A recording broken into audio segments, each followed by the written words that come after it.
இன்றைய வேத ஆராய்ச்சி வேளையிலும் பங்கு பெற இருக்கின்ற உங்கள் அனைவரையும் தூய மத்தேயு தமிழாலய சார்பிலே வாழ்த்துகிறேன், வரவேற்கிறேன். இந்த நேரத்திலும் கர்த்தர் நம்மை ஆசீர்வதிக்கும்படியாக நாம் ஜெபம் செய்வோம். எங்கள் அன்பின் பரம தகப்பனே, இந்த வேளைக்காக உம்மை துதிக்கின்றோம். இதுவரையிலும் எங்களை ஏந்தி சுமந்து காத்து வந்தமைக்காக உம்மை ஸ்தோத்திரிக்கின்றோம். இப்போதும் இன்றைய வேத ஆராய்ச்சி வேளையை நீர் ஆசீர்வதித்தருளும். நாங்கள் பாட இருக்கின்ற பாடல்களையும் கேட்க இருக்கின்ற உம்முடைய செய்தியும் என்னுடைய ஆத்மாவிற்கு மிகுந்த பலன் உள்ளதாக்கி தந்துள்ளோம். இன்றும் உம்முடைய திவ்ய வார்த்தைகளை அருள இருக்கும் உம்முடைய தாசரை மறைத்து உம்மையே வெளிப்படுத்தியுள்ளோம். எங்கள் அனைவரையும் உம்முடைய திருக்கரத்தில் அர்ப்பணம் செய்கிறோம். எங்களை நீர் பரிசுத்தப்படுத்தி உம்முடைய துதியை நாங்கள் பாடவும், உம்முடைய திருவசனத்தை நாங்கள் தியானிக்கவும் எங்களை தகுதிப்படுத்தியுள்ளோம். இயேசுவின் இனிய நாமத்திலே வேண்டிக் கொள்கிறோம் எங்கள் நல்ல பிதாவே, ஆமேன். தேவனுடைய நாமத்திற்கு மகிமை உண்டாக. இந்த வேத ஆராய்ச்சி வேலைக்கு ஆரம்பமாக நாம் யாவரும் கிறிஸ்தவ ஆராதனை கீதங்களிலே 598வது பாடலை பாடுவோம். பாடல் எண் 598.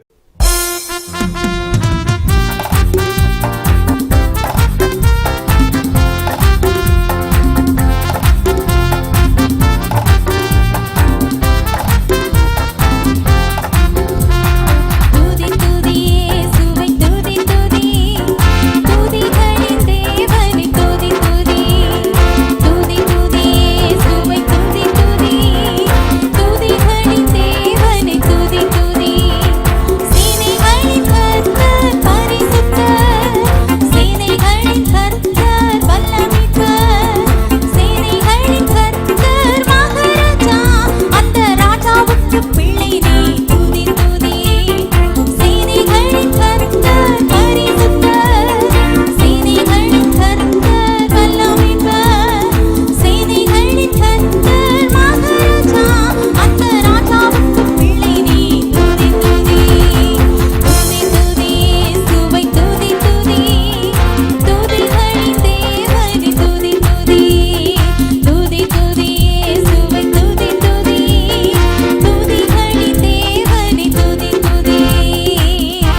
இப்போதும் வேத பாடம் வாசிக்கப்படும்.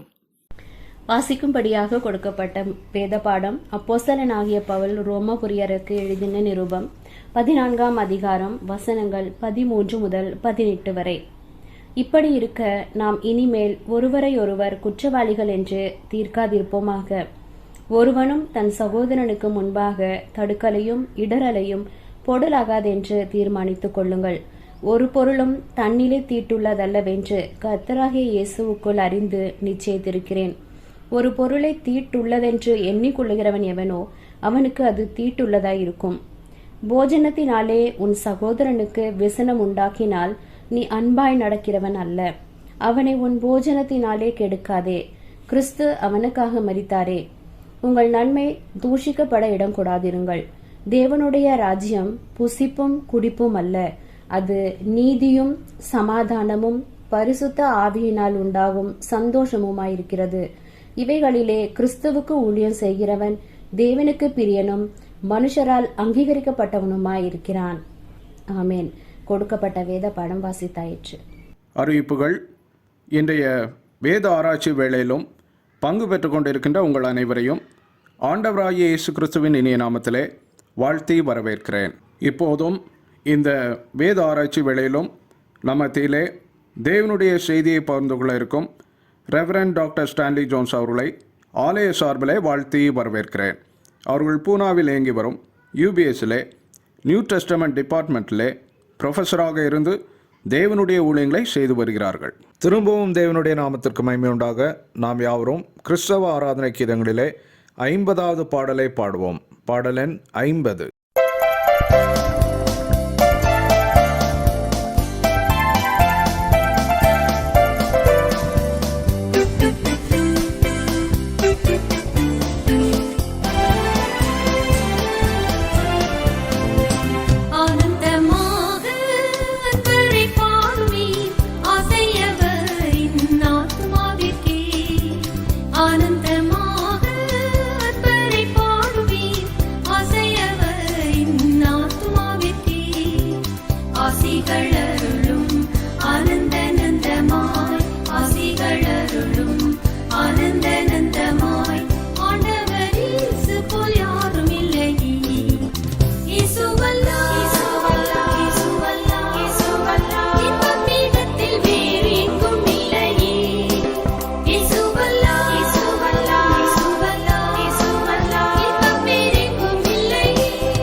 இப்போதும் நம் மத்தியிலே ரெவரண்ட் டாக்டர் ஸ்டான்லி ஜோன்ஸ் அவர்கள் கர்த்தருடைய வார்த்தைகளை பகிர்ந்து கொள்வார்கள். ஆண்டவரும் இரட்சகருமாகிய இயேசு கிறிஸ்துவின் இனிய நாமத்தில் உங்கள் அனைவருக்கும் என் அன்பின் வாழ்த்துக்களை தெரிவித்துக் கொள்கிறேன். மறுபடியும் இந்த வேத ஆராய்ச்சி கூடுகையில் கலந்து கொண்டு கர்த்தருடைய வார்த்தையை உங்களோடு பகிர்ந்து கொள்வதற்கு கிடைத்த இந்த வாய்ப்புக்காக ஆண்டவரை ஸ்தோத்தரிக்கிறேன். இந்த வாய்ப்பை கொடுத்த திருச்சபையின் போதகர் அவர்களுக்கும் நிர்வாக குழு உறுப்பினர்கள் மற்றும் விசுவாசிகள் அனைவருக்கும் என் நன்றியை தெரிவித்துக் கொள்கிறேன். கடந்த முறை நாம் ரோமர் 14ஆம் அதிகாரம் 5-12 வசனங்களிலிருந்து ரோமாபுரியில் உள்ள விசுவாசிகள் ஒருவரை ஒருவர் தவறாக நியாயம் தீர்த்து கொண்டிருந்த ஒரு பிரச்சனையை குறித்து சிந்தித்தோம். என்ன பிரச்சனை? சிலர் சில நாட்களை புனிதமான நாட்களாக கருதினார்கள், மற்றவர்கள் எல்லா நாட்களையும் ஒரே போல கருதினார்கள். இவர்களில் யார் செய்வது சரியானது என்ற கருத்து வேறுபாடு ஏற்பட்டது. குறிப்பிட்ட நாட்களை கை கொள்வதும் கை கொள்ளாததும் பிரச்சனை அல்ல.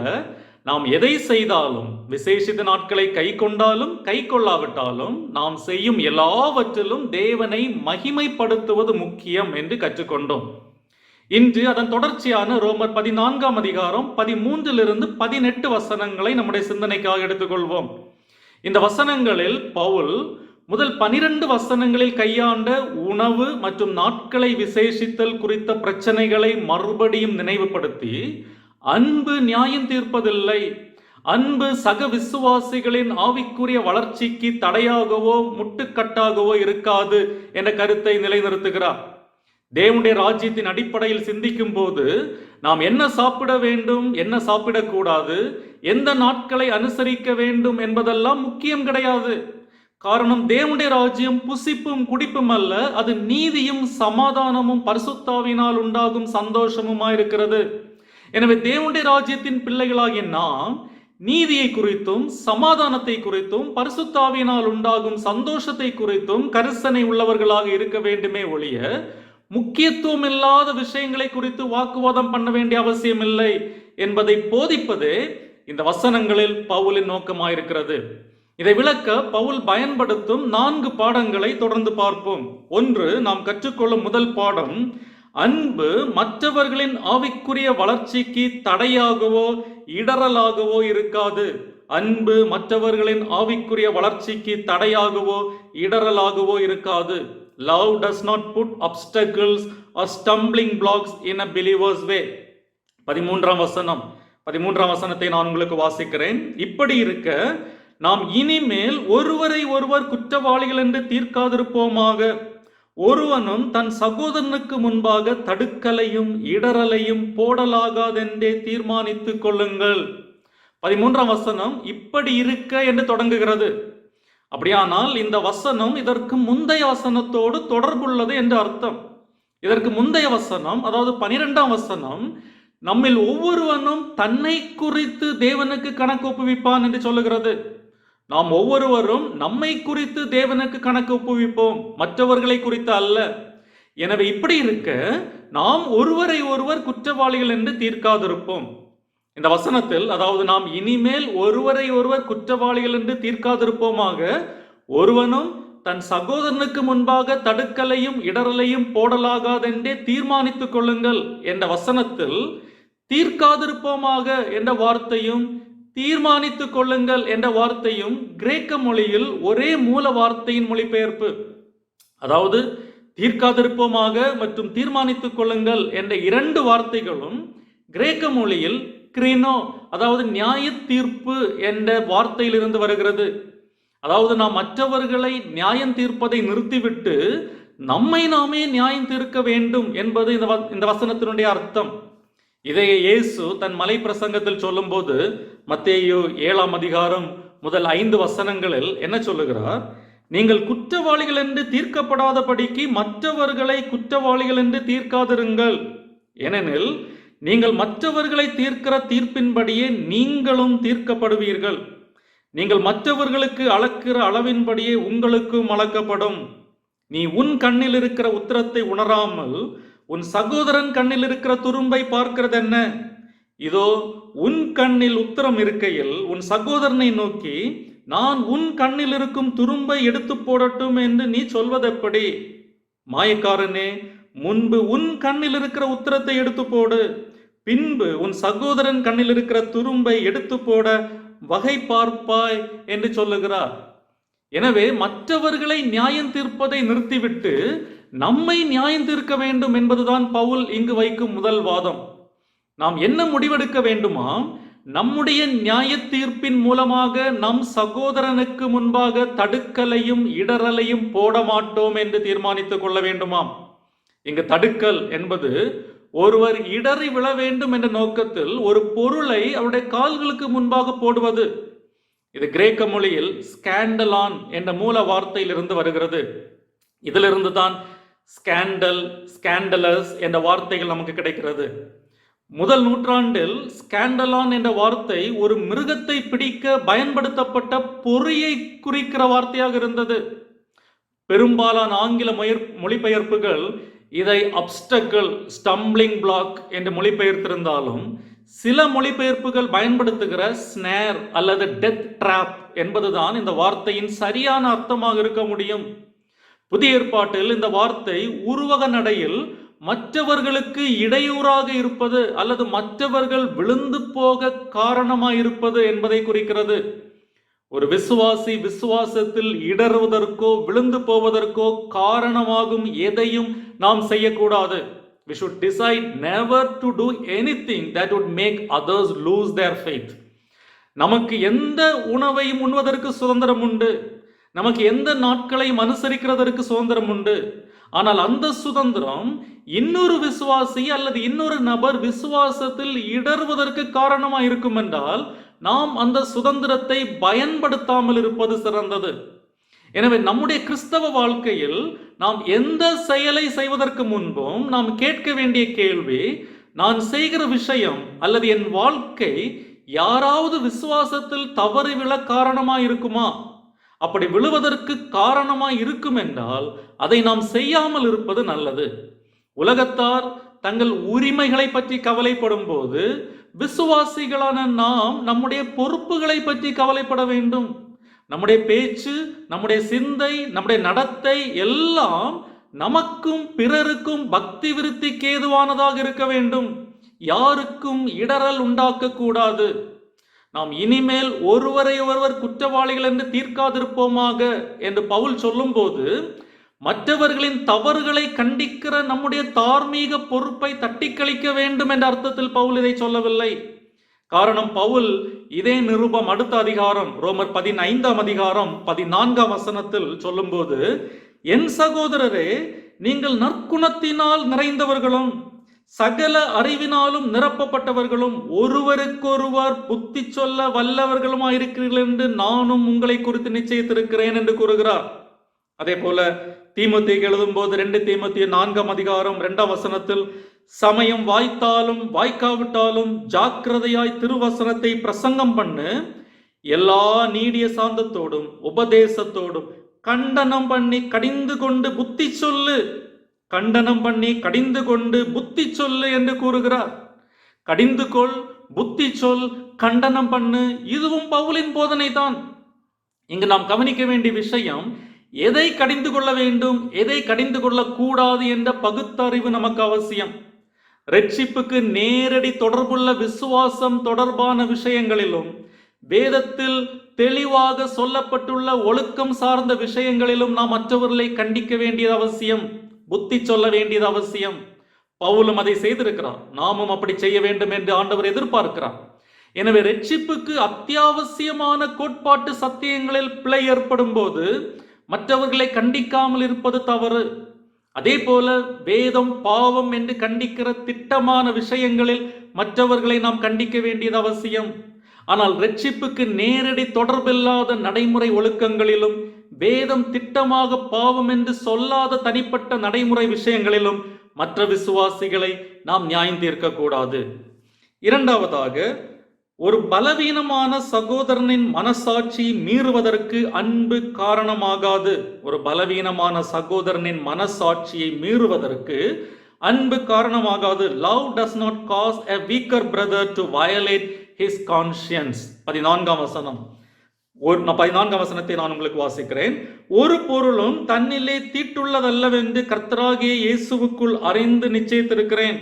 ஒரு பொருளை தீட்டுள்ளதென்று எண்ணிக்கொள்ளுகிறவன் எவனோ அவனுக்கு அது தீட்டுள்ளதாயிருக்கும். இங்கு ஒரு பொருளும் என்று சொல்லும்போது இதற்கு முந்தைய வசனங்களில் பவுல் கையாண்ட உணவுப் பொருட்களை பவுல் குறிப்பிடுகிறார். ஒரு உணவுப் பொருளும் தன்னிலே தீட்டுள்ளதல்ல என்று எனக்கு தெரியும், கிறிஸ்துவுக்குள் இதை நான் நம்புகிறேன். ஆனால் எல்லாரும் அப்படி நினைக்கிறார்களா? இல்லை.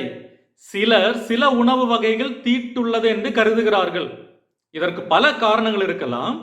ரோமர் நிருபத்தின் பின்னணியில் கிறிஸ்துவை இரட்சகராய் ஏற்றுக்கொண்ட புறஜாதியார் அவர்கள் காலாகாலமாய் தீட்டு என்று கருதி வந்த சில உணவுப் பொருட்களை சாப்பிடுவது பாவம் என்று நினைத்தார்கள். அதே போல சில யூதர்கள் யூத முறைப்படி தயாரிக்கப்படாத உணவு தீட்டு என்று நினைத்தார்கள். அதே போல நம்முடைய சூழலில் சில இடங்களில் சில உணவு வகைகளை தீட்டு என்று கருதுகிற மக்கள் இன்னும் இருக்கிறார்கள். அவர்களோடு நாம் பந்தி இருக்கும்போது நம் உணவு முறையில் அவர்களை குறித்த சிந்தனையும் வேண்டும் என்பது பவுலின் வாதம். ஒரு பொருள் தீட்டுள்ளது என்று கருதுகிற ஒருவனுக்கு முன்பாக நாம் அந்த உணவை புசிக்காமல் தவிர்ப்பது அன்பின் வெளிப்பாடு என்பது பவுலின் வாதம். இங்கு தீட்டு என்பது சடங்காச்சார வகையில் அசுத்தமானதாக இருப்பதை குறிக்க யூதர்களால் பயன்படுத்தப்பட்ட சொல்.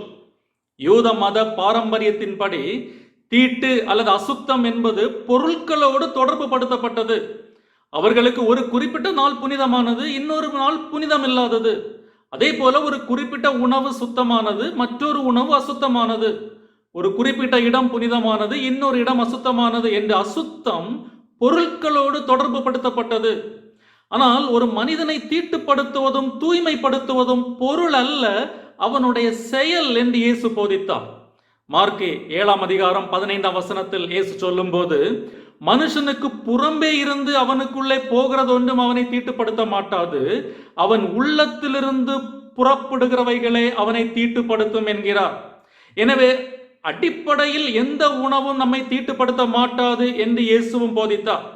ஆனால் இந்த அறிவு எல்லாருக்கும் இல்லை என்பதால் மற்றவர்களின் மனசாட்சியை நாம் புண்படுத்தக்கூடாது. இங்கு நாம் கற்றுக்கொள்ள வேண்டிய பாடம், நம் மனசாட்சி ஒரு செயல் தவறு பாவம் என்று சொல்லுமானால் அதற்கு விலகி இருப்பது நல்லது.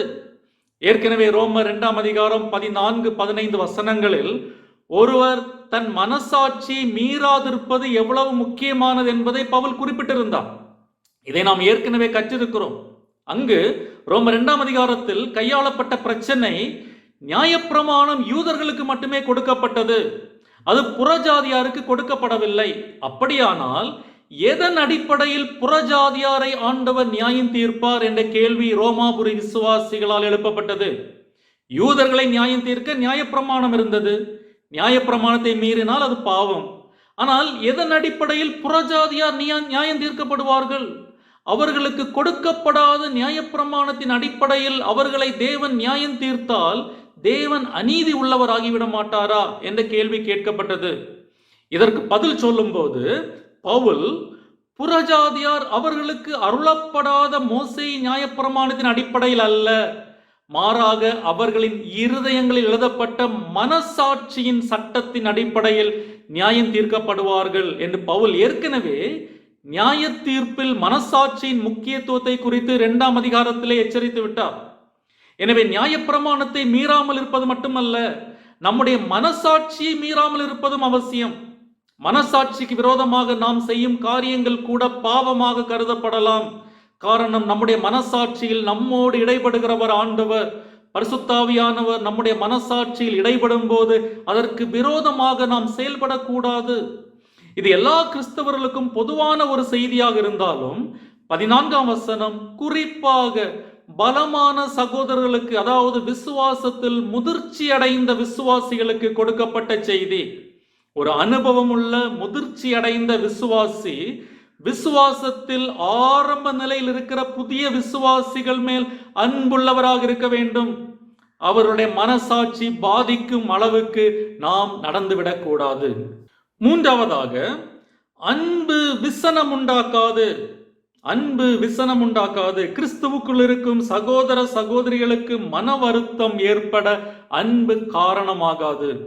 Love does not cause distress to brothers and sisters in Christ. 15-16 வசனங்கள், 15-16 வசனங்களை நான் உங்களுக்கு வாசிக்கிறேன். போஜனத்தினாலே உன் சகோதரனுக்கு விசனம் உண்டாக்கினால் நீ அன்பாய் நடக்கிறவன் அல்ல. அவனை உன் போஜனத்தினாலே கெடுக்காதே. கிறிஸ்து அவனுக்காக மரித்தாரே. உங்கள் நன்மை தூஷிக்கப்பட இடம் கொடாதிருங்கள். போஜனத்தினாலே உன் சகோதரனுக்கு விசனம் உண்டாக்கினால் நீ அன்பாய் நடக்கிறவன் அல்ல. If your brother or sister is distressed by what you eat, you are no longer walking in love. Pavul இங்கும் போஜனத்தை குறித்தே, உணவு முறை குறித்தே பேசுகிறார். எப்படி நம் உணவு பழக்கம் இன்னொருவரை விழச் செய்யும் அல்லது இன்னொருவருக்கு விசனம் உண்டாக்கும்? இன்னொருவர், அதாவது பலவீனமான ஒரு சகோதரன் விசனப்படுவதற்கும் தடுக்கி விழுவதற்கும் கெட்டு போவதற்கும் நம்முடைய உணவு பழக்கம் எப்படி காரணமாயிருக்கும்? இதற்கு ஒரு மிக சிறந்த பதிலை பவுல் 1 கொரிந்தியர் 8ஆம் அதிகாரத்தில் கொடுக்கிறார். 1 கொரிந்தியர் 8ஆம் அதிகாரமும் ரோமர் 14ஆம் அதிகாரமும் கிட்டத்தட்ட ஒரே சூழ்நிலையை விளக்குகிறது. 1 கொரிந்தியர் 8ஆம் அதிகாரம் 4 11 வசனங்களில் சில வசனங்களை உங்களுக்கு வாசிக்கிறேன். 4ஆம் வசனம், விக்கிரகங்களுக்கு படைக்கப்பட்டவைகளை புசிக்கிற விஷயத்தை பற்றி உலகத்திலே விக்கிரகமானது ஒன்றுமில்லை என்றும் ஒருவரை அன்றி வேறொரு தேவன் இல்லை என்றும் அறிந்திருக்கிறோம். அதாவது விக்கிரகங்கள் ஒரு பொருட்டே அல்ல என்பது நமக்கு தெரியும். காரணம், நம்மை பொறுத்தவரை தேவன் ஒருவரே தேவன், வேறு தேவன் இல்லை. ஆனால் இந்த அறிவு எல்லாருக்கும் இருக்கிறதா? இல்லை. 7ஆம் வசனம், 1 கொரிந்தியர் 8ஆம் அதிகாரம் 7ஆம் வசனம், ஆகிலும் இந்த அறிவு எல்லாரிடத்திலும் இல்லை. சிலர் இன்றைய வரைக்கும் விக்கிரகத்தை ஒரு பொருளென்று எண்ணி விக்கிரகத்துக்கு படைக்கப்பட்டதை புசிக்கிறார்கள். அவர்களுடைய மனசாட்சி பலவீனமாயிருப்பதால் அசுசிப்படுகிறது. தொடர்ந்து 8ஆம் வசனம், போஜனமானது நம்மை தேவனுக்கு உகந்தவர்களாக்க மாட்டாது. எண்ணத்தினால் எனில் புசிப்பதினால் நமக்கு ஒரு மேன்மையும் இல்லை, புசியாதிருப்பதினால் நமக்கு ஒரு குறைவும் இல்லை. ஆகிலும் இதை குறித்து உங்களுக்கு உண்டாயிருக்கிற அதிகாரம் எவ்விதத்திலும் பலவீனருக்கு தடுக்கலாகாதபடி பாருங்கள். ஆகிலும் இதை குறித்து உங்களுக்கு உண்டாயிருக்கிற அதிகாரம் எவ்விதத்திலும் பலவீனருக்கு தடுக்கலாகாதபடிக்கு பாருங்கள். Take care that this right of yours does not become a stumbling block to the weak. ஏன்? தொடர்ந்து 10ஆம் வசனம், எப்படி எனில் அறிவுள்ளவனாகிய உன்னை விக்கிரக கோவிலிலே பந்தி இருக்க ஒருவன் கண்டால் பலவீனனாயிருக்கிற அவனுடைய மனசாட்சி விக்கிரகங்களுக்கு படைக்கப்பட்டவைகளை புசிப்பதற்கு துணிவு கொள்ளும் அல்லவா? பலவீனம் உள்ள சகோதரன் உன் அறிவின் நிமித்தம் கெட்டு போகலாமா? அவனுக்காக கிறிஸ்து மரித்தாரே. மிகவும் தெளிவாக பவுல் சொல்லுகிறார், எதையும் புசிப்பதற்கு நமக்கு சுதந்திரம் இருக்கிறது, உண்மை. ஆனால் அந்த சுதந்திரம் பலவீனனுக்கு தடுக்கலாகாதபடி பார்த்து கொள்ளுங்கள். இதை 23ஆம் வசனத்தில் பவுல் சொல்லும் போது, ரோமர் 14ஆம் அதிகாரம் 23ஆம் வசனம், ஒருவன் சமுசையப்படுகிறவனாய் சந்தேகப்படுகிறவனாய் புசித்தால் அவன் விசுவாசம் இல்லாமல் புசிக்கிறபடியினால் அக்கினிக்குள்ளாக தீர்க்கப்படுகிறான். விசுவாசத்தினாலே வராத யாவும் பாவமே என்று சொல்லுகிறார். உதாரணத்துக்கு, ஒரு குறிப்பிட்ட மாமிசம் சாப்பிடுவது தவறு என்று நினைக்கும் ஒரு விசுவாச பிரிவை சார்ந்த ஒருவர் ஆண்டவரை ஏற்றுக்கொண்டு உங்கள் சபையில் இணைகிறார் என்று வைத்துக் கொள்ளுங்கள். முதல் நாளே உங்கள் அன்பின் விருந்தில் அந்த குறிப்பிட்ட மாம்சம் பரிமாறப்பட்டால் அவரை அதை உண்பதற்கு கட்டாயப்படுத்தக்கூடாது. காரணம், அது அவர் மனசாட்சியை பாதிக்கும். அவர் மனசாட்சிக்கு விரோதமாக அதை உண்டால் அவர் குற்றமுள்ளவராக ஆகிவிடுகிறார். எனவே அவரை கட்டாயப்படுத்தக்கூடாது. கூடுமானால் அவரை ஆதாயப்படுத்திக் கொள்வதற்காக நீங்களும் அதை சாப்பிடாமல் இருப்பது நல்லது. காலப்போக்கில் விசுவாசத்தில் வளரும் போது அந்த உணவை உண்ணலாமா வேண்டாமா என்பதை அவர் முடிவு செய்வார். அதை ஆரம்பத்திலே கட்டாயப்படுத்தி அவரை சங்கடப்படுத்த வேண்டிய அவசியமில்லை. எனவே நடைமுறை விஷயங்களில் அவரை உடனடியாக உங்களைப் போல ஆக்க வேண்டும் என்பதல்ல, அவரை திருத்த வேண்டும் என்பதல்ல, அவர் சங்கடப்படுகிற விஷயங்களை நாம் தவிர்க்க வேண்டும் என்பது நம்முடைய முதன்மையான நோக்கமாக இருக்க வேண்டும். மறுபடியுமாக இங்கு நமக்கு சமநிலை வேண்டும் என்ற கருத்தை மறந்துவிடக்கூடாது. ரட்சிப்பு மற்றும் நன்னடத்தை குறித்த விஷயங்களில் அவர்களுடன் சமரசம் செய்ய தேவையில்லை, அதில் நாம் கண்டிப்பாக இருக்க வேண்டும். ஆனால் தேவனுடைய ராஜ்யத்தோடு நேரடி தொடர்பில்லாத நடைமுறை பழக்க வழக்கங்களில் நாம் அவர்களுடன் இசைந்து போக வேண்டியது அவசியம். அவர்களின் மனசாட்சிக்கு எதிராக செல்ல காரணமாகும் எதையும் செய்வதை நாம் தவிர்க்க முயற்சி செய்ய வேண்டும். இதைத்தான் போஜனத்தினாலே, அதாவது மாம்சம் புசிக்கிறதுனாலே உன் சகோதரனுக்கு ஆவிக்குரிய வகையில் விசனம் உண்டாக்கினால் நீ அன்பாய் நடக்கிறவன் அல்ல என்று பவுல் குறிப்பிடுகிறார். இங்கு யார் சரியானவர்கள் சரியில்லாதவர்கள் என்ற பிரச்சனை அல்ல, யார் அன்பா இருக்கிறார்கள், யார் விட்டு கொடுக்கிறார்கள், யார் இசைந்து போகிறார்கள் என்பதுதான் முக்கியம். பெரும்பாலும் நாம் இன்று கருத்து வேறுபாடுகளை விரும்புவதில்லை. நம்மோடு கருத்து வேறுபடுகிறவர்களை எதிரிகளாகவே பார்க்க விரும்புகிறோம். ஆனால் ஒரு விசுவாச ஐக்கியத்தில், ஒரு திருச்சபையில் கருத்து வேறுபாடுகள் வரும்போது கிறிஸ்தவ அன்பை வெளிப்படுத்துவதற்கான வாய்ப்பாக நாம் அதை பார்க்க வேண்டும். நாம் ஜெயிக்கிறோமா என்பதல்ல, நாம் விட்டு கொடுக்கிறோமா, நாம் அன்பை வெளிப்படுத்துகிறோமா என்பதுதான் அங்கு முக்கியம். அப்படி செய்யும் போது கிறிஸ்தவ ஐக்கியங்களில் வரும் பெரும்பாலான பிரச்சனைகளை நாம் தவிர்க்க முடியும். 15ஆம் வசனத்தில் பவுல் மிகவும் கோபமான வார்த்தைகளை பயன்படுத்துகிறார். அவனை உன் போஜனத்தினாலே கெடுக்காதே, கிறிஸ்து அவனுக்காக மரித்தாரே. By what you eat, do not destroy the one for whom Christ died. அந்த பலவீன சகோதரனுக்காக கிறிஸ்துவே தன் உயிரை கொடுக்க முன் வந்திருக்கும் போது நீங்களும் நானும் அவர்களுக்காக சில காரியங்களை தியாகம் பண்ணுவதில் தவறில்லையே, அதை செய்ய வேண்டும். எனவேதான் பவுல் 1 கொரிந்தியர் 8ஆம் அதிகாரம் 13ஆம் வசனத்தில் தன்னுடைய தீர்மானத்தை சொல்லும்போது, ஒருவேளை என் போஜனம் என் சகோதரனுக்கு இடரல் உண்டாக்கினால் நான் என் சகோதரனுக்கு இடரல் உண்டாக்காதபடிக்கு என்றைக்கும் மாம்சம் புசியாதிருப்பேன் என்று கூறுகிறார். எனவே ஒரு நல்ல முதிர்ச்சி அடைந்த விசுவாசி இன்னொரு விசுவாசியோடு கருத்து வேறுபாடு ஏற்படும் போது அந்த நபருக்காகவும் இயேசு சிலுவையில் மரித்தார் என்று உணர்ந்து அந்த நபரை தன் அன்பினால் ஆதாயப்படுத்த முயற்சிப்பார். உங்கள் விருப்பத்தை நிறைவேற்ற இன்னொருவரின் விசுவாசத்தை கெடுத்து விடாதீர்கள். உங்கள் உரிமைகளை வலியுறுத்தி கிறிஸ்து யாருக்காக சிலுவையில் மரித்தாரோ அவரை கெடுத்து விடாதீர்கள். உங்கள் உணர்வுகள் புண்படுத்தப்படும் போது பழி வாங்கி கிறிஸ்து யாருக்காக சிலுவையில் மரித்தாரோ அவரை கெடுத்து விடாதீர்கள். இதுதான் பவுல் இங்கு அடிப்படையாக சொல்லும் சத்தியம். 4ஆவதாக, கடைசியாக, தேவனுடைய ராஜ்யம் புசிப்பும் குடிப்பும் அல்ல, அது நீதியும் சந்தோஷமும் சமாதானமும் என்று கூறி இந்த பகுதியை பவுல் முடிக்கிறார். The kingdom of God is not food and drink, but righteousness and peace and joy in the Holy Spirit. 17-18 வசனங்கள். 17-18 வசனங்களை நான் உங்களுக்கு வாசிக்கிறேன். தேவனுடைய ராஜ்யம் புசிப்பும் குடிப்பும் அல்ல, அது நீதியும் சமாதானமும் பரிசுத்த ஆவியினால் உண்டாகும் சந்தோஷமும் ஆயிருக்கிறது. இவைகளிலே கிறிஸ்துவுக்கு ஊழியம் செய்கிறவன் தேவனுக்கு பிரியனும் மனுஷரால் அங்கீகரிக்கப்பட்டவனுமாயிருக்கிறான். தேவனுடைய ராஜ்யம் என்பது நாம் உண்பதையும் குடிப்பதையும் அடிப்படையாக கொண்டதல்ல, மாறாக பரிசுத்த ஆவியானவர் அருளும் நீதி சமாதானம் சந்தோஷத்தை அடிப்படையாக கொண்டது.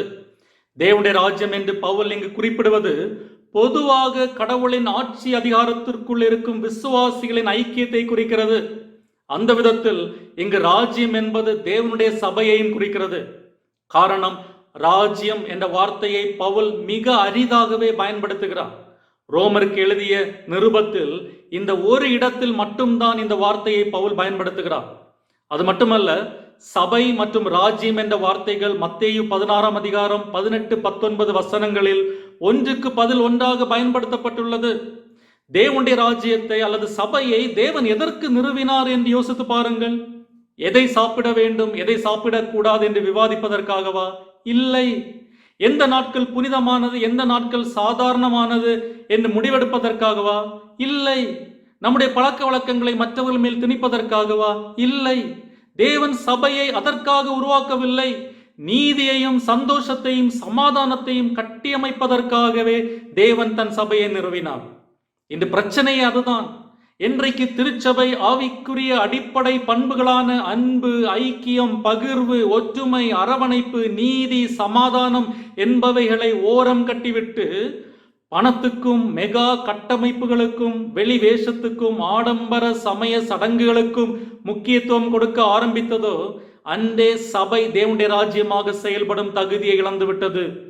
நம்முடைய விவாதங்களில் எதற்கு முன்னுரிமை கொடுக்க வேண்டும் என்று நாம் தீர்மானிக்க வேண்டும். அடுத்த முறை நாம் கருத்து வேறுபாடுகளை விவாதிக்கும் போது இது உண்மையிலேயே தேவனுடைய ராஜ்யத்துக்கு அடுத்த காரியங்கள் தானா? இது நீதியையும் சமாதானத்தையும் சந்தோஷத்தையும் மேம்படுத்த அவசியமானதா என்று கேட்டுக்கொள்ள வேண்டும். இயேசுவின் காலத்தில் வாழ்ந்த பரிசேயர்கள் இரண்டாம் நிலை விஷயங்களுக்கு முக்கியத்துவம் கொடுத்து முக்கிய விஷயங்களை தவறவிட்டார்கள் என்ற குற்றச்சாட்டுக்கு தகுதியானவர்கள். இயேசு அவர்களை அதற்காக கண்டித்தார். மத்தேயு 23 23 மாயக்காரராகிய வேத பாரகரே, பரிசேயரே, உங்களுக்கு ஐயோ! நீங்கள் ஒர்த்தலாமிலும் வெந்தயத்திலும் சீரகத்திலும் தசமபாகம் செலுத்தி நியாயப்பிரமாணத்தில் கற்பித்திருக்கிற விசேஷித்தவைகளாகிய நீதியையும் இரக்கத்தையும் விசுவாசத்தையும் விட்டுவிட்டீர்கள். இவைகளையும் செய்ய வேண்டும், அவைகளையும் விடாதிருக்க வேண்டுமே என்கிறார். இரண்டாம் நிலை விஷயங்களில் கவனம் செலுத்துகிற நீங்கள் ஏன் முக்கிய விஷயங்களை தவறவிடுகிறீர்கள் என்று கடிந்து கொண்டார். இதற்கு இன்னொரு சிறந்த உதாரணத்தை யோவான் தன் நற்செய்தி நூலில் கொடுக்கிறார். யூத தலைவர்கள் இயேசுவை விசாரிப்பதற்காக பிலாத்துவிடம் அழைத்து சென்றபோது அவர்கள் பிலாத்துவின் அரண்மனைக்குள் செல்ல மறுத்தார்கள். காரணம், புறஜாதியான பிலாத்துவின் அரண்மனை தீட்டுப்பட்ட இடம். அங்கு சென்றால் மறுநாள் பஸ்கா பண்டிகையில் பங்கெடுக்க முடியாது என்பதால் அப்படி செய்தார்கள். யோவான் 18:28 அவர்கள் காய்பாவின் இடத்திலிருந்து இயேசுவை தேசாதிபதியின் அரண்மனைக்கு கொண்டு போனார்கள். அப்பொழுது விடியற்காலமாயிருந்தது. தீட்டுப்படாமல் பஸ்காவை புசிக்கத்தக்கதாக அவர்கள் தேசாதிபதியின் அரண்மனைக்குள் பிரவேசியாதிருந்தார்கள் என்று பார்க்கிறோம். அவர்கள் பரிசுத்தமாய் இருக்க விரும்பி தீட்டு என்று நினைத்த பிலாத்துவின் அரண்மனைக்குள் செல்ல மறுத்தார்கள். ஆனால் அதே வேளையில் பாவமில்லாத ஒரு நீதிமானை கொல்வதற்கு ஒன்று கூடினார்கள். இது அதைவிட பெரிய குற்றம் அல்லவா? குற்றமில்லாத ஒரு நீதிமானை கொல்வது அவர்களுக்கு குற்றமாக தெரியவில்லை. ஆனால் பஸ்காவின் நிமித்தம் பிலாத்துவின் அரண்மனைக்குள் செல்வதை குற்றமாக எண்ணினார்கள். இந்த முரண்பாட்டு மாய்மாலத்தை இயேசு கண்டித்தார். ஒருமுறை ஒரு திருச்சபையில் கிறிஸ்துமஸ் நிகழ்ச்சி கொண்டாட்டத்தில் கிறிஸ்துமஸ் மரம் வேண்டுமா இல்லையா என்று வாக்குவாதம் ஏற்பட்டது. ஒரு பிரிவினர் மரம் வேண்டும் என்று நினைத்தார்கள். காரணம், அவர்களை பொறுத்தவரை கிறிஸ்துமஸ் மரம் இல்லாமல் கிறிஸ்துமஸ் கொண்டாட்டம் முழுமையாகாது என்று நினைத்தார்கள். இன்னொரு பிரிவினர் மரம் தேவையில்லை, அது கிறிஸ்து பிறப்பு பண்டிகையோடு தொடர்பில்லாதது, எனவே கிறிஸ்துமஸ் மரம் வைக்கக்கூடாது என்று சண்டையிட்டார்கள். கடைசியில் கிறிஸ்துமஸ் பண்டிகை வந்தபோது ஒரு பிரிவினர் ஒரு மரத்தை ஏற்பாடு செய்து அதை அலங்கரித்தார்கள். இதை பார்த்த இன்னொரு பிரிவினர் அதை பிடுங்கி ஆலயத்திற்கு வெளியே எறிந்து விட்டார்கள். மரம் வேண்டும் என்று வாதிட்டவர்கள் மறுபடியும் அதை எடுத்து ஆலயத்தில் வைத்தார்கள். மற்றவர்கள் மறுபடியும் பிடுங்கி வெளியே எறிந்தார்கள். இது பெரும் சண்டையில் முடிந்து ஒருவருக்கொருவர் எதிராக வழக்கு தொடர்ந்து இறுதியில் சபை இரண்டாக பிரிந்தது. என்ன பரிதாபம்! கிறிஸ்து பிறப்பு பண்டிகை அன்று கிறிஸ்துவை மறந்துவிட்டு மரத்திற்கு அடி போட்டுக் கொண்டார்கள். இதை பார்க்கிற வேற்று மதத்தினர் என்ன நினைப்பார்கள்? கிறிஸ்தவ விசுவாச கோட்பாடுகளில் மரம் முக்கியமான பங்கு வகிக்கிறது என்று நினைப்பார்கள் இல்லையா? அதை தான் பவுல் இங்கு கண்டிக்கிறார். இன்று கிறிஸ்தவ நம்பிக்கைக்கு அடிப்படை இல்லாத விஷயங்களில் சண்டையிட்டு கிறிஸ்தவ சமுதாயம் பிரிந்து கிடக்கிறது என்பதுதான் உண்மை. தேவனுடைய ராஜ்யம் என்பது முதன்மையாக ஒரு நபர் என்ன செய்கிறார் அல்லது என்ன சாப்பிடுகிறார், என்ன உடுத்துகிறார், எந்த நாளை அனுசரிக்கிறார் என்பதை அடிப்படையாக கொண்டது அல்ல. வெளிப்படையான காரியங்களுக்கு முன்னுரிமை கொடுத்து உள்ளான பரிசுத்தத்தை அசட்டை செய்வதல்ல கிறிஸ்துவ விசுவாசம். நம்முடைய பக்தி வைராக்கியம் நாம் எதை உண்கிறோம் என்பதிலோ அல்லது எதை உடுத்துகிறோம் என்பதிலோ அல்ல, நாம் நீதியை செய்கிறோமா என்பதில் இருக்க வேண்டும். நியாய தீர்ப்பின் நாளில் தேவன் நம்மை பார்த்து எதை புசித்தீர்கள் என்றோ அல்லது எதை பானம் பண்ணினீர்கள் என்றோ எந்த நாட்களை கடைபிடித்தீர்கள் என்றோ கேட்க மாட்டார். நாம் தேவனுக்கு பயந்து நடந்தோமா என்றும் நாம் நீதியை செய்தோமா என்றும் தான் நம்மிடத்தில் கேட்பார். எனவே நடைமுறை விஷயங்களில் நம்முடைய அடிப்படை கேள்விகள் என்னவாக இருக்க வேண்டும் என்றால், நம்முடைய நடத்தை கிறிஸ்துவை தூஷிக்கிறதா அல்லது கிறிஸ்துவை மகிமைப்படுத்துகிறதா? நம்முடைய நடத்தை சமாதானத்தை ஏற்படுத்துகிறதா அல்லது பிரிவினையை உண்டாக்குகிறதா? நம்முடைய நடத்தை சபை வளர்ச்சிக்கு உதவுகிறதா அல்லது சபை வளர்ச்சியை தடை செய்கிறதா? நம்முடைய நடத்தை மற்றவர்களுக்கு சாட்சியாக இருக்கிறதா அல்லது மற்றவர்கள் கிறிஸ்துவை பின்பற்ற தடையாக இருக்கிறதா? நம்முடைய நடத்தை அன்பை வெளிப்படுத்துகிறதா அல்லது பகைமையை வெளிப்படுத்துகிறதா என்று கேட்க வேண்டும். இவைகளிலே கிறிஸ்துவுக்கு ஊழியம் செய்கிறவன் தேவனுக்கு பிரியனும் மனுஷரால் அங்கீகரிக்கப்பட்டவனுமாயிருக்கிறார் என்று இந்த பகுதியை பவுல் 18 முடித்து வைக்கிறார். சக விசுவாசிகளுக்கு நம்முடைய உரிமையை விட்டுக் கொடுப்பது கிறிஸ்துவுக்கு ஊழியம் செய்வது என்று பவுல் சொல்லுகிறார். நீங்களும் நானும் நம்முடைய உரிமைகளை விட்டுக் கொடுப்பதை மற்றவர்களுக்கு செய்யும் ஒரு உதவியாக நினைக்கலாம். ஆனால் பவுல் இதை கிறிஸ்துவுக்கு ஊழியம் செய்வதென்று குறிப்பிடுகிறார். நம்முடைய ஐக்கியங்களில் நீதியும் சமாதானமும் சந்தோஷமும் நம்முடைய முன்னுரிமையாக இருக்கும்போது நாம் கிறிஸ்துவுக்கு ஊழியம் செய்கிறோம் என்பது மட்டுமல்ல, நாம் தேவனால் ஏற்றுக்கொள்ளப்படுகிறோம். அதோடு நாம் மனுஷரால் அங்கீகரிக்கப்படுகிறோம். ஒரு சபையில் அன்பும் ஐக்கியமும் மேலோங்கி இருக்கும்போது வெளியிலிருந்து பார்ப்பவர்கள் அதனால் ஈர்க்கப்படுவார்கள். எனவேதான் பவுல் இவைகளிலே கிறிஸ்துவுக்கு ஊழியம் செய்கிறவன் தேவனுக்கு பிரியனும் மனுஷரால் அங்கீகரிக்கப்பட்டவனுமாயிருக்கிறான் என்று சொல்லுகிறார். மனுஷரால் அங்கீகரிக்கப்பட்டவனுமாயிருக்கிறான். For he who serves Christ in this way is acceptable to God and approved by other people. இன்று பல நேரங்களில் பரிசுத்த வாழ்வை தேவனோடுள்ள உறவு என்று மட்டுப்படுத்துகிறோம். ஆனால் பவுல் சொல்லும்போது தேவனுக்கு பிரியனும் மனுஷரால் அங்கீகரிக்கப்பட்டவனுமாயிருக்கிறான் என்கிறார். பரிசுத்த வாழ்க்கைக்கு சக உறவுகளை சுமூகமாய் வைத்துக் கொள்வது முக்கியமான காரியம். இது நம்முடைய முயற்சியாக இருக்க வேண்டும். எனவே அடுத்த வசனம் 19ஆம் வசனத்தில், ஆனபடியால் சமாதானத்துக்கு அடுத்தவைகளையும் அந்யோன்ய பக்தி விருத்தி உண்டாக்கத்தக்கவைகளையும் நாடக்கடவோம் என்று சொல்லுகிறார். நாடக்கடவோம். இதே எபிரேயருக்கு எழுதின ஆக்கியோன் எபிரேயர் 12ஆம் அதிகாரம் 14ஆம் வசனத்தில் சொல்லும் போது, யாவரோடும் சமாதானமாய் இருக்கவும் பரிசுத்தம் உள்ளவர்களாய் இருக்கவும் நாடுங்கள் என்கிறார். நாம் முடிக்கும் போது, அன்பு நியாயம் தீர்ப்பதில்லை. அன்பு சக விசுவாசிகளின் ஆவிக்குரிய வளர்ச்சிக்கு தடையாகவோ முட்டுக்கட்டாகவோ இருக்காது. அன்பு விசனம் உண்டாக்காது. கிறிஸ்துவுக்குள் இருக்கும் சகோதர சகோதரிகளுக்கு மனம் வருத்தம் ஏற்பட அன்பு காரணமாகாது என்பதை உணர்ந்து கிறிஸ்துவுக்குள் ஒருவரை ஒருவர் நேசிக்க, ஒருவரை ஒருவர் கட்டி எழுப்ப தீர்மானிப்போம். காரணம், தேவனுடைய ராஜ்யத்தின் அடிப்படையில் சிந்திக்கும் போது நாம் என்ன சாப்பிட வேண்டும், என்ன சாப்பிடக்கூடாது, எந்த நாட்களை அனுசரிக்க வேண்டும் என்பதெல்லாம் முக்கியம் கிடையாது. தேவனுடைய ராஜ்யம் நீதியும் சமாதானமும் பரிசுத்த ஆவியினால் உண்டாகும் சந்தோஷமும் ஆயிருக்கிறது.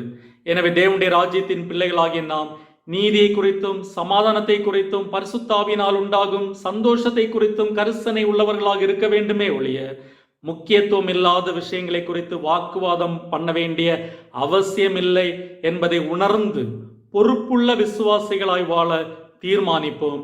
ஆண்டவர் நம்மை ஆசீர்வதிப்பாராக. ஆமேன். இப்போதும் நம் மத்தியிலே தேவனுடைய செய்தியை பகிர்ந்து கொண்ட ரெவரண்ட் டாக்டர் ஸ்டான்லி ஜோன்ஸ் அவர்களுக்கு ஆலய சார்பிலே நன்றிகளை தெரிவித்துக் கொள்கிறேன். தேவன் தாமே அவர்களை ஆசீர்வதிப்பாராக. தொடர்ந்து அவர்களுக்காக, அவருடைய குடும்பத்தினருக்காக, அவருடைய ஊழியங்களுக்காக ஜெபிக்கும்படியாக உங்களை அன்போடு கேட்டுக்கொள்கிறேன். இன்றைய வேத ஆராய்ச்சி வேளையிலும் கலந்து கொண்ட உங்கள் ஒவ்வொருவருக்கும் ஆலய சார்பிலே நன்றிகளை தெரிவித்துக் கொள்கிறேன். இப்போதும் நாம் இந்த நேரத்திற்காக தேவனுக்கு நன்றிகளை ஏறெடுத்து ஜெபம் செய்வோம். எங்கள் சேனைகளின் கர்த்தாவே, உம்மை துதிக்கிறோம், போற்றுகிறோம். இன்றைய பாடல் வேலைக்காகவும் வேத ஆராய்ச்சி வேலைக்காகவும் உமக்கு நன்றிகளை செலுத்துகின்றோம். இன்றும் உம்முடைய திருவார்த்தைகளை எங்கள் மத்தியிலே அருளிய ரெவரண்ட் டாக்டர் ஸ்டான்லி ஜோன்ஸ் அவர்களையும் அவருடைய குடும்பத்தினரையும் அவருடைய ஊழியங்களையும் ஆசீர்வதித்தருளும். இந்த வேத ஆராய்ச்சி வேளையிலே நாங்கள் யாவரும் கற்றுக்கொண்ட நற்காரியங்களுக்காக மெய் ஸ்தோத்திரிக்கிறோம். அவைகள் எங்கள் இதயத்திலே விதைக்கப்பட்டு நித்திய காலமாய் பலனளிக்க உதவி செய்தருளும். இப்போதும் இந்த புதிய வருடத்தின் ஆரம்பத்திலே நாங்கள் நிற்கிறோம். இந்த ஆண்டிற்கான அனைத்து நன்மைகளையும் அனைத்து ஆசீர்வாதங்களையும் எங்களுக்கு இப்போதும் அருளி செய்தருளும். அது மட்டுமல்லாமல் இந்த ஆண்டிலும் எங்களை எல்லா தீங்குகளுக்கும் மோசங்களுக்கும் மறைத்து காத்து கொண்டருளும். இந்த வருடம் முழுதும் உம்மிலே நாங்கள் நிலைத்திருந்து உம்மிலே அன்பு கூர்ந்து உமக்கு கீழ்ப்படிய கிருபை செய்தருளும். இறை மைந்தன் இயேசுவின் மூலம் கேட்டுக்கொள்கிறோம் எங்கள் நல்ல பிதாவே. ஆமேன். நம்முடைய கர்த்தராகிய இயேசு கிறிஸ்துவினுடைய கிருபையும் தேவனுடைய அன்பும் பரிசுத்தாவினுடைய ஐக்கியமும் நம் அனைவரோடும் கூட எப்போதைக்கும் இருப்பதாக. ஆமேன்.